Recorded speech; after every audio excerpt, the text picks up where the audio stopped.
जय श्री राम। शंखनाद में आपका स्वागत है। अरविंद केजरीवाल जब से जेल से बाहर आए हैं, पंजाब के सीएम भगवंत मान के पीछे पड़े हुए हैं।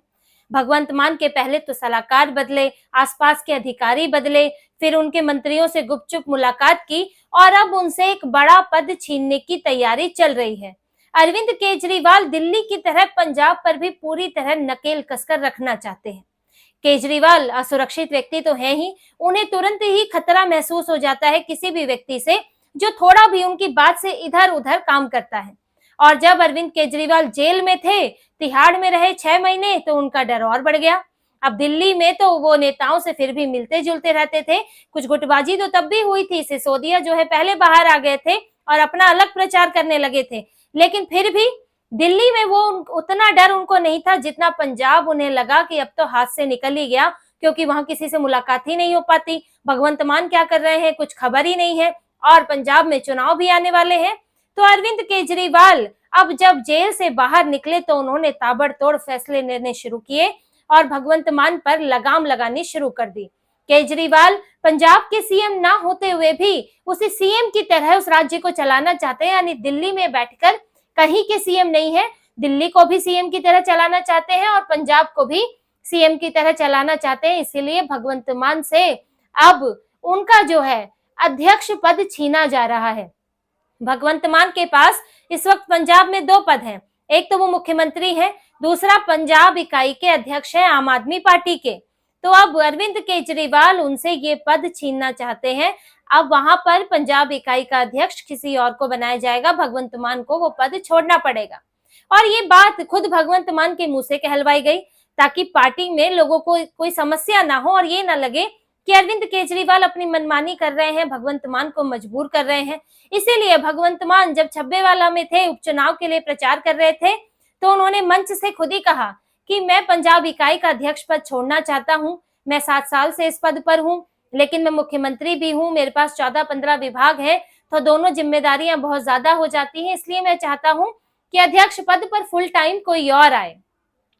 अब भगवंत मान ने ये बात कही, लेकिन ये उन्होंने खुद नहीं कही, वो तो एक रोबोट है, उनसे कहलवाई अरविंद केजरीवाल ने, उनके फिट की गई उनमें, और उन्होंने सिर्फ मुंह चलाया। बातें थी अरविंद केजरीवाल की। और जो ये बात वो कह रहे हैं कि 7 साल हो गए और अब मेरे ऊपर ज्यादा बोझ है, अब मैं 14-15 विभाग संभालता हूं, लेकिन ये बात उन्हें 2.5 साल में याद आई। पंजाब में तो 2022 में ही सरकार बन गई थी और अभी 27 में चुनाव है, तो 2.5 साल उन्होंने ये दोनों जिम्मेदारियां संभाली। लेकिन अब अचानक से ऐसा क्या हुआ कि उन्हें बहुत ज्यादा लगने लगा, जबकि शुरुआती दौर तो और कठिन होता है। आप पहली बार आप सरकार में आ रहे हैं, आप मुख्यमंत्री बन रहे हैं, सरकार के कामकाज देख रहे हैं, तो तब तो और ज्यादा मुश्किल होता है, तभी आपको पद छोड़ देना चाहिए था। लेकिन जब आपने आधी जिम्मेदारी निभा ली, 2.5 साल हो गए, तो बचे हुए 2.5 साल के लिए आपको कैसे जरूरत लग रही है कि पद छोड़ देना चाहिए? क्योंकि जरूरत तो लग रही है अरविंद केजरीवाल को। देखिए, इसमें 2-3 चीजें हैं अरविंद केजरीवाल के साथ। अरविंद केजरीवाल ने पहले तो खुद 2 पद थे उनके पास, अब उन्होंने एक पद छोड़ दिया। वो संयोजक भी थे, वो अध्यक्ष, वो मुख्यमंत्री भी थे, अब उन्होंने मुख्यमंत्री पद से इस्तीफा दे दिया। अब जब वो 2 पद पर नहीं है, तो पार्टी का कोई और नेता 2 पद पर कैसे रह सकता है? वो तो उनसे सीनियर लगेगा कि वो 2 जिम्मेदारियां संभाल रहा है और केजरीवाल एक ही जिम्मेदारी संभाल रहे हैं। और पहले अरविंद केजरीवाल भगवंत मान को कुछ कह भी नहीं सकते थे, क्योंकि वो खुद 2 जिम्मेदारियां संभाल रहे थे। लेकिन अब उन्होंने भगवंत मान को एक पद से बाहर कर दिया और अब ये दिखाने की कोशिश की कि नहीं, ये 2 जिम्मेदारियां बहुत भारी हो जाती है, जबकि केजरीवाल तो खुद ही वही काम कर रहे थे। तो वो अपने बराबर किसी को खड़े नहीं होने देना चाहते। लेकिन किसी को क्या, भगवंत मान को क्या बुरा लग रहा था कि वो पार्टी के अध्यक्ष भी थे, पार्टी का हर फैसला ले रहे थे वहां पर, और अध्यक्ष होना और मुख्यमंत्री होना बड़ी बात, दोनों बड़ी बात होती है कि आप वहां पर पार्टी में सरकार भी चला रहे हैं और वहां पर पार्टी में कौन उम्मीदवार होगा, कल को पार्टी की गतिविधियां क्या होंगी वो भी देख रहे हैं। यानी कि पंजाब की पूरे जो वहां पे कार्यकर्ता है, नेता है, वो सब भगवंत मान के इर्द गिर्द है। हर चीज के लिए उनकी जो है परमिशन की जरूरत होती है। तो अरविंद केजरीवाल से बर्दाश्त कैसे होता? इसीलिए उन्होंने भगवंत मान से ये जिम्मेदारी लेने का फैसला किया है और अब उसमें ऐसा व्यक्ति बैठाया जाएगा जो कि भगवंत मान के करीबी नहीं होगा, जो कि अरविंद केजरीवाल के करीबी होगा और वहां से समय समय पर रिपोर्ट करेगा और भगवंत मान और दूसरे नेता जो वहां पे सरकार पे नेता है उन पर नकेल कसने का वो काम करेगा। और अरविंद केजरीवाल ने इसकी तैयारी जो है ये बाहर आते ही शुरू कर दी थी। देखिए, सबसे पहले उन्होंने भगवंत मान को तो पहले उन्होंने बेइज्जत करना शुरू किया। उन्होंने पंजाब के मंत्रियों की बैठक बुलाई दिल्ली में, ये सितंबर की बात है। और हाल तो ये था, अकाली दल का तो ये तक कहना है कि भगवंत मान को पता ही नहीं था कि उनके मंत्रियों की बैठक अरविंद केजरीवाल बुला रहे हैं। सितंबर में मंत्रियों की बैठक बुलाई, उनसे रिपोर्ट कार्ड ली, उन्हें टारगेट दिया, जबकि उसी दिन जालंधर में भगवंत मान के 7 मंत्रियों की बैठक थी। लेकिन भगवंत मान को पता ही नहीं, वो जालंधर पहुंच गए, मंत्री दिल्ली पहुंच गए अरविंद केजरीवाल के पास। फिर क्योंकि बैठक जरूरी थी तो भगवंत मान चंडीगढ़ आए ताकि दिल्ली से जो उनके नेता हैं, मंत्री हैं, वो जल्दी चंडीगढ़ आके बैठक कर सके। तो यहाँ भगवंत मान की घोर बेइज्जती हुई। ये बाहर तो खुलकर नहीं आएगा क्योंकि ये अंदरूनी बातें हैं, लेकिन बैठकें तो हुई है तो वहां के मंत्री भी बता रहे हैं और भगवंत मान को बहुत, उनके मंत्रियों के सामने उनकी कोई औकात नहीं रह गई। इसके बाद अरविंद केजरीवाल ने क्या किया, भगवंत मान के सलाहकार की नियुक्ति की शर्तें बदल दी। यानी कि अब जो भगवंत मान को सलाह देने वाला होगा वो भी वो खुद नियुक्त नहीं कर सकते, उसकी शर्तें अरविंद केजरीवाल ने तय की है और व्यक्ति भी वही तय करेंगे। मुख्यमंत्री कार्यालय के 2 अधिकारी डिपार्टमेंट ऑफ कम्युनिकेशन से वो हटा दिए, बलतेज सिंह पन्नू और मनप्रीत कौर।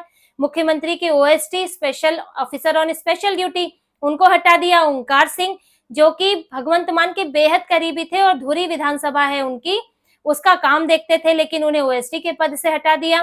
तो भगवंत मान को एक तरह से अकेला करने की तैयारी चल रही है कि वो वहां पर मुख्यमंत्री तो रहे लेकिन वो अपना गुट ना बना सके, कि अपने करीबियों को अपने पद पर बिठाया है, अपने करीबी सलाहकार रखे हैं और सरकार में भी आपके करीबी हैं, ताकि ऐसा ना हो कि कल को भगवंत मान जो है आम आदमी पार्टी में अगर केजरीवाल से उनकी थोड़ी अनबन हो गई या कोई और समस्या हो गई तो वो अलग हो सके भगवंत मान, या फिर किसी और पार्टी में जा सके, कुछ और विधायक लेकर जा सके। तो ये स्थितियां ना बने, इसलिए भगवंत मान को सुपर पावर उनके हाथ से छीन ली है कि अध्यक्ष पद भी और मुख्यमंत्री पद भी। तो अरविंद केजरीवाल देखिए, दिल्ली में तो चुनाव हो रहा है, वहां तो इन्होंने अभी से ही प्रचार कार्य शुरू कर दिया है, सरकार नहीं चला रहे, प्रचार में लगे हुए हैं। लेकिन पंजाब भी इनको डर है, पंजाब में एंटी इनकम्बेंसी है इस वक्त, क्योंकि इनकी सरकार है। भगवंत मान बड़े ही लुंज पुंज मुख्यमंत्री रहे हैं और उनकी कोई अपनी अपील नहीं है लोगों के बीच में। इसके अलावा वहां पर ड्रग्स का कारोबार तो बड़ा ही है और जो पंजाब सरकार पर कर्ज है वो भी बढ़ गया है। इन्होंने सब्सिडी, जो बिजली सब्सिडी दी है उसे 1800 करोड़ की सब्सिडी का भी भुगतान करना है। अरविंद केजरीवाल ने तो मंत्रियों को ये तक बोला कि भाई राजस्व बढ़ाएं, खास करके खनन विभाग से, क्योंकि पंजाब सरकार पर कर्ज चढ़ा हुआ है, बार बार जो है केंद्र सरकार के पास पैसा मांगने आते हैं भगवंत मान। यहाँ तक कि उन्होंने ये तक चालाकी की कि जो केंद्र की योजनाएं हैं जैसे कि आयुष्मान योजना है, दूसरी योजना, शुरुआत में तो कह दिया उन्होंने कि हम ये योजनाएं अपने यहाँ लागू करेंगे। अब इसके लिए पहली खेप का पैसा चला गया कि केंद्र सरकार ने, जो भी इनके बीच में साइन हुआ, अग्रीमेंट हुआ, केंद्र सरकार को लगा कि ये लागू करेंगे तो केंद्र ने अपना हिस्सा वहां भेज दिया। लेकिन पंजाब ने एक भी योजना केंद्र सरकार की लागू नहीं की और वो पैसा खा गए। अब इसके बाद सरकार ने अगली खेप देनी बंद कर दी। ये बात बंगाल में भी हुई है ममता बनर्जी के साथ। अब ममता बनर्जी चिल्ला रही है कि केंद्र पैसा नहीं दे रहा, लेकिन आपने पहले कहा कि हम केंद्र की योजनाएं लागू करेंगे, आपको पैसा मिला, वो पैसा आप खा गए, आपने वहां लागू ही नहीं की। भगवंत मान ने भी यही चालाकी की, लेकिन अभी कर्ज इतना बना हुआ है कि इनको ये चालाकियां करके भी वो पूरा नहीं हो रहा है। और अरविंद केजरीवाल ये बात जानते हैं कि अगर इस वक्त वहां पर उन्होंने पूरी तरह से, उनको लगता है कि उन्होंने पूरी तरह से अगर अपने हाथ में कमान नहीं ली तो पंजाब भी निकल जाएगा, दिल्ली तो निकलने को ही है हाथों से, हरियाणा में जीरो है, कहीं और है नहीं, बड़ी मुश्किल से पंजाब जीता था, तो वहां पे भी अगर कमजोर हो गए तो फिर बड़ी मुश्किल होगी, क्योंकि इस बार कांग्रेस में भी गुटबाजी नहीं है जिसका फायदा मिला था। और हो सकता है कि भाजपा और अकाली भी गठबंधन कर लें, क्योंकि अब किसान आंदोलन जैसा तो कुछ है नहीं। तो अरविंद केजरीवाल के लिए बड़ी मुश्किल हो जाएगी और साथ में लोकसभा के चुनाव में भी केजरीवाल को बड़ा ही खराब नतीजा देखने को मिला था। तो ये सब चीजें देखते हुए अरविंद केजरीवाल, जो कि एक बहुत असुरक्षित आदमी है, तो उनको ये लगता है कि जब तक चीजें, अगर चीजों में गड़बड़ चल रही है तो उन्हें पूरी तरह मेरे हाथ में होना चाहिए, वो मेरे अलावा कोई और वहां पर बेहतरीन काम कर ही नहीं सकता, कोई ना कोई लापरवाही बरतेगा, कुछ ना कुछ गड़बड़ कर देगा। और भगवंत मान से तो उन्हें वैसे ही बहुत समस्याएं पहले से रही हैं। वो उन्हें मुख्यमंत्री बनाना भी नहीं चाहते थे, लेकिन उन्हें पता ही नहीं था कि सरकार बन जाएगी और उन्हें मुख्यमंत्री का उम्मीदवार बना दिया था तो बनाना पड़ा। अरविंद केजरीवाल भगवंत मान को साइड करना चाहते हैं और हो सकता है कि कल को ये स्थितियां भी बन जाए कि भगवंत मान जिस हेलीकॉप्टर में अरविंद केजरीवाल को लेकर घूमते हैं तो भगवंत मान खुद ही उस हेलीकॉप्टर से बाहर धकेल दिए जाए और सिर्फ अरविंद केजरीवाल उस हेलीकॉप्टर का मजा उठाए। ये हो सकता है, क्योंकि ये तो मुख्यमंत्री को मिलता है हेलीकॉप्टर और ये कोई गारंटी नहीं है कि भगवंत मान वहां के मुख्यमंत्री ही रहे। जैसे जैसे उनकी शक्तियां कम हो रही हैं, जैसे जैसे उनसे वहां अधिकार छीने जा रहे हैं, हो सकता है जो एकमात्र पद उनके पास अब बचा हुआ है मुख्यमंत्री का पद और जिसकी कुछ शक्तियों का इस्तेमाल वो कर सकते हैं, वो भी उनके हाथ से चला जाए और भगवंत मान जो है कुछ ना कर पाए। तो अरविंद केजरीवाल की पंजाब को लेकर प्लानिंग चल रही है और वो पंजाब को दिल्ली की तरह अपनी उंगलियों पर नचाना चाहते हैं और वहां पर वो किसी का दखल बिल्कुल भी बर्दाश्त नहीं करेंगे, क्योंकि दिल्ली जाएगी तो बस एक पंजाब बचेगा और पंजाब पर उनका पूरा कंसंट्रेशन हो जाएगा और आने वाले चुनाव के बाद क्या पता पगड़ीधारी बन के खुद ही मुख्यमंत्री बनने चल दे। अरविंद केजरीवाल का क्या कहा जा सकता है, वो तो पहले भी चाहते थे पंजाब का मुख्यमंत्री बनना। लेकिन देखिए इस तरह की नकेल कसने का एक बुरा असर, लेकिन देखिए इस तरह की नकेल कसने का परिणाम अरविंद केजरीवाल को भुगतना पड़ सकता है, क्योंकि पंजाब में अब वही स्थिति आम आदमी पार्टी में होने वाली है जो कांग्रेस में हुई थी। प्रदेश अध्यक्ष थे नवजोत सिंह सिद्धू और मुख्यमंत्री थे कैप्टन अमरिंदर सिंह और दोनों के बीच में झगड़ा होता था कि मेरे विधायक मुझे ज्यादा सीटें चाहिए, मेरे खेमा बन गया था। तो अब ये बात यहाँ भी लागू हो सकती है, क्योंकि अब तक तो एक ही व्यक्ति दोनों पद देख रहा था। खेमेबाजी अब यहाँ भी शुरू हो सकती है। भगवंत मान तो नाराज है ही, वो अपने किसी व्यक्ति को वहां कोई सेटल नहीं कर सकते, अपना कोई पसंद का व्यक्ति नहीं रख सकते, तो वहां पर जो भगवंत मान का गुट है उसमें नाराजगी देखने को मिल रही है। और अब जैसे ही वहां पर दूसरा व्यक्ति नियुक्त होगा तो फिर प्रॉपर गुटबाजी शुरू होगी। जब पार्टियां बन जाती हैं, सत्ता में आ जाती हैं, तो ये समस्याएं तो आती हैं और अरविंद केजरीवाल ने इसका बीज बो दिया है कि अब एक गुट वो होगा जो यहाँ दिल्ली से जो है संकेत लेगा, एक गुट वो होगा जो कि वहां पंजाब में अपने हाथ में जो है अधिकार चाहता होगा। तो ये गुटबाजी, नाराजगी पंजाब में शुरू हो गई है, क्योंकि आपने एक नेता को और उससे जुड़े दूसरे नेताओं को किनारे करना शुरू कर दिया है। तो अरविंद केजरीवाल की ये जो मनमानी चल रही है, इसका इन्हें नुकसान भुगतना पड़ सकता है। भले ही ये सोच रहे हैं कि पंजाब चुनाव में इससे उन्हें फायदा मिलेगा, लेकिन अगर गुटबाजी तेज हुई, ये चुनाव आते आते, तो अरविंद केजरीवाल की ये जो चाल है, ये जो उनकी कोशिशें हैं, ये उन पर भारी पड़ सकती है। तो इसी तरह की और खबरें और विश्लेषण आपके लिए लाते रहेंगे। हमसे जुड़े रहिए, सब्सक्राइब कीजिए, कमेंट कीजिए। बहुत बहुत धन्यवाद। जय श्री राम।